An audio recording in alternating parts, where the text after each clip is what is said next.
এরপর আমরা দেখে নেই cascaded to Maya bridge. It means আমি যদি ক্যাসকেডের কোনো কিছু অ্যানিমেশন করি সেটা ক্যামেরার আমার মায়া সফটওয়্যারে নিয়ে এসে কীভাবে অ্যানিমেশন কীভাবে ফুল অ্যানিমেশনটাকে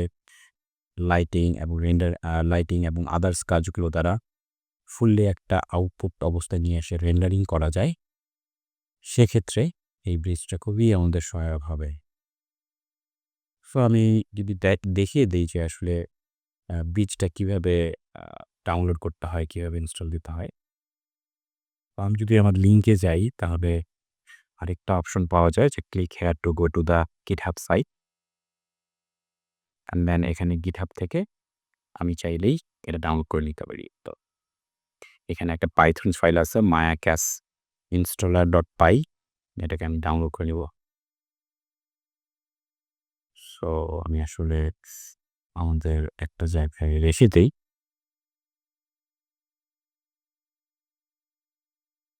সো এটা হচ্ছে আমাদের ইনস্টলার ফাইল।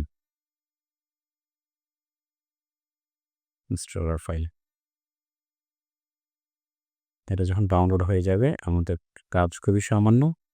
আমাদের মায়া সফটওয়্যারটাকে ওপেন করে জাস্ট এটাকে ড্র্যাগ করে মায়া সফটওয়্যার নিয়ে আসতে হবে এবং এখানে আমাদের ছেড়ে দিতে হবে। তো এখানে বেশ কিছু ব্ল্যাক স্ক্রিন পপ আপ হয়। সো আমি যেহেতু একবার ইনস্টল করেছি এজন্য দেখাচ্ছে যে এবার আনইনস্টলের অপশন। সো একবার যখন ইনস্টলেশনের অপশন দেখাবে বা ইনস্টল অপশন শো করবে, তখন আমরা ইনস্টল বাটনে প্রেস করে এটাকে ইনস্টল করে নেব। সো আমি যদি আনইনস্টল করতে চাই, সেইমভাবে আমি ইনস্টলারটাকে ড্র্যাগ করে ছেড়ে দেব এবং আনইনস্টল করে দেব। সো এটা যখন একবার ইনস্টল হয়ে যাবে, ঠিক তখন আমি ক্যাসকেডো নামে এই জায়গায় একটা অপশন দেখতে পাবো।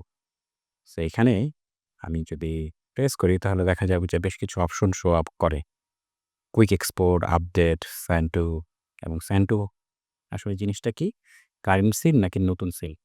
তো আমি যদি ক্যাসকেডো ওপেন রাখি এবং ক্যাসকেডো ওপেন রাখার পর আমি যদি মনে করি নতুন সিনে কাজ করি, তাহলে আসলে নতুন সিনে আমাদের এই মায়া থেকে আমি স্যান্টো অপশন দ্বারা এই যে নিউ সিনে সেন্ড করতে পারবো।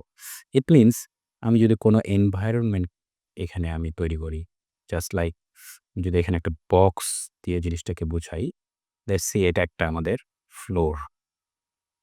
এখন আমি যদি ক্যাসকেডে এসে সেন্ড টু কারেন্ট সিনে আমি প্রেস করি, তাহলে আমাদের কারেন্ট সিনে আসলে চালু হয়ে যাওয়ার কথা। আমি যদি আরেকবার ট্রাই করি। ক্যাসকেডে send to new scene. Send to new scene করলে আমাদের এবার ক্যাসকেডে যাই। ক্যাসকেডে আসলে দেখা যাচ্ছে এই যে আমাদের এই বক্স ইয়াটা চলে এসেছে। এনভায়রনমেন্টটা কিন্তু এনভায়রনমেন্টটা অনেক ছোট, ঠিক না? তার মানে এনভায়রনমেন্টটা ডিপেন্ড করছে আমাদের এই যে ওয়ার্কিং ইউনিট আছে, ওয়ার্কিং ইউনিটটা নিশ্চয়ই এখানে যতটা বড়, এখানে কিন্তু এসে দেখছি আমরা ওয়ার্কিং ইউনিটটার কারণে এটা ছোট দেখাচ্ছে। সো এগুলো আমরা ফিক্স করে নিতে পারি। আমরা আসলে এখানেও স্কেলের অপশন রয়েছে। সো আমি স্কেল দিয়ে এটাকে কিন্তু ফিক্স করতে পারি। অথবা এখান থেকে আমি আ এই জায়গায় আমি হয়তোবা ইউনিট এটাকে ছোট করে দিতে পারি। হোয়াটএভার। আমি একবার যখন পুরো সিনটা তৈরি হয়ে যাবে সেটাকে কিন্তু আমি গ্রুপ করে নিতে পারি। এবং গ্রুপ করা হয়ে গেলে কিন্তু পরবর্তীতে এই জায়গায় কিন্তু আমাদের খুব ইজিলি সেটাকে বড় ছোট করতে পারি। আমাদের আ ইচ্ছেমতো কাজ করতে পারি। বোঝা গেছে? ওকে। সো তার মানে মায়া থেকে আমি খুব ইজিলি ক্যাসকেডে ফাইল ট্রান্সফার করতে পারছি। এখন আমি যদি চাই আমাদের ক্যাসকেডের থেকে মায়াতে কোনো কিছু ট্রান্সফার করতে হবে। সো আমি যখন একবার এই মায়া থেকে ক্যাসকেডে নিয়ে এসেছি অথবা মনে করেন আমি কিছু একটা আ আপডেটে ক্লিক করে আপডেট অ্যানিমেশন করছি এখান থেকে, তাহলে কিন্তু ওটা অটোমেটিক আমাদের ক্যাসকেডেরও সবকিছু আপডেট হয়ে যায়।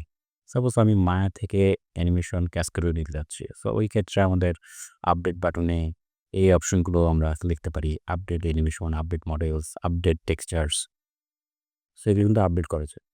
যখনই করব তখনই কিন্তু আমরা অটোমেটিক আমাদের যে ক্যাসকেডের অপশন রয়েছে বা ক্যাসকেডের সফটওয়্যার রয়েছে, ক্যাসকেডের সফটওয়্যারের এই কমন্স অপশনে এখানে আমরা মায়া নামে একটা অপশন পাবো। তার মানে আমি মায়াতে কোনো কিছু যখন কাজ করব, সেটা অটোমেটিক আমার ক্যাসকেডে একটা অপশন জেনারেট করে, সেটার নাম হচ্ছে মায়া। তার মানে এখানেও আমি যদি কোনো একটা অ্যানিমেশন দেখি, সাপোজ আমি যদি স্যাম্পল কিছু অ্যানিমেশন লেটস সি এই অ্যানিমেশনটাকে ইম্পোর্ট করি, তাহলে এই অ্যানিমেশনটাকে যদি আমি এখন আমার মায়াতে পাঠাতে চাই, সো এক্সপোর্ট অ্যানিমেশন করলেই জিনিসটা আমার মায়াতে এক্সপোর্ট হয়ে যায়। সো এখানে যদি আমি একটু দেখি, এখানে কিন্তু আমার নিশ্চয়ই একটা অ্যানিমেশন থাকার কথা, এই যে অ্যানিমেশন, এবং এটা প্লে এভরি ফ্রেম দেয়া আছে। সো আমি প্লে এভরি ফ্রেম না করে যদি 30 এফপিএস ইন্টু 1 করি, তাহলে হয়তোবা এটাকে রিয়েল টাইম প্লেব্যাকের যেই অবস্থা সেটা দেখতে পাই আমরা। আই হোপ আমরা বুঝতে পেরেছি যে কিভাবে ক্যাসকেডের থেকে আমি একটা অ্যানিমেশনকে মায়াতে নিয়ে আসতে পারি, অথবা মায়া থেকে ক্যাসকেডে আমরা কোনো কিছু নিয়ে আসতে পারি।